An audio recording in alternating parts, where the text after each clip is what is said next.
All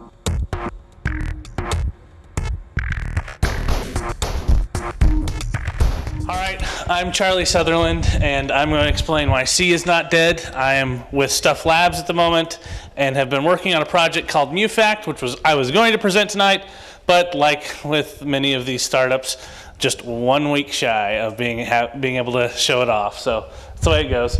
One of the things I would tell you, if you don't know a large variety of languages, you should learn as many as you can.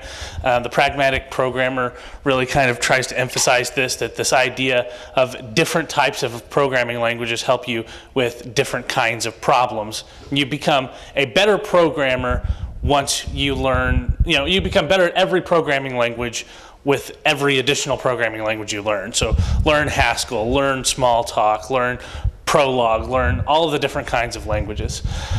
C was created in 1969 to 1973 by this man, Dennis Ritchie. He died just shortly after Steve Jobs, and some consider him to be on par or maybe more important to the computer world today. C has been one of the most important computer programming languages since the mid-70s, which is interesting because C gets an awful lot of crap for its real or perceived drawbacks. Like this particular article talks about the infamous seg fault. And speaking of the seg fault, that's one of the major drawbacks of C, is that unlike many other languages, which are garbage collected, C actually makes the user handle their own allocated memory. You run your mallocs and your frees manually, while certain things can be handled through the system. For anything complicated, you would need to handle it yourself. But on the bright side, when you don't have to wait for the garbage collector, garbage doesn't pile up in the streets like it does with some other programming languages that have large footprints. Java. So many languages have these built-in data types that you're used to, like hash tables and maps and iterators, all of these different things, and they're nice. But unfortunately, they often lead to language-level vulnerabilities, and there's nothing you can do to fix those, except just wait for the people upstream to fix it, like the recent problems with the hash collisions and the hash tables for basically every programming language. Yeah, in C, object-oriented programming is a little clunky because of the syntax.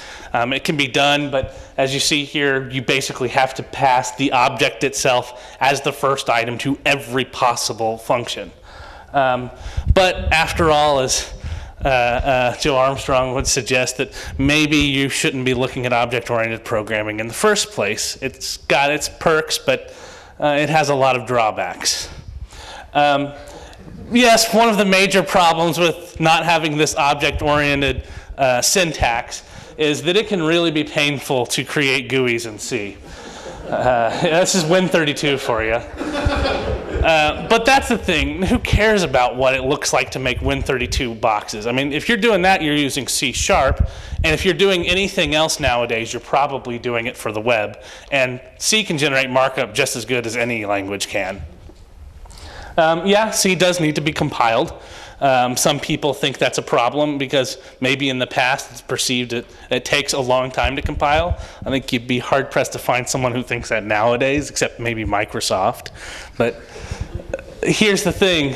That code that comes out the other end of that compiler is amazing. These are just the optimization flags that are available in GCC. I mean, that's incredible. I mean, they've spent a lot of time thinking about this. C is often used nowadays mostly just for embedded and systems programming, and it really is a pretty good option for there, and it still dominates for the most part in that area. But that's the thing, there's really no reason it has to be. Memcache is written in C, Redis is written in C, OpenSSL. You could use C with Amazon Web Services, OpenShift, OpenStack. You can use it. Objective-C is very similar to C. I mean, you can put C code in there.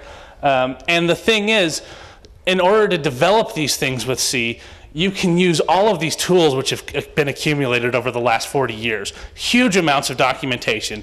Any language can claim that they have a lot of tools and libraries and such, but no one has anything on C. Yeah, you just have to face it. C is running the world. Dennis Ritchie's watching. So there you go. Thanks so much.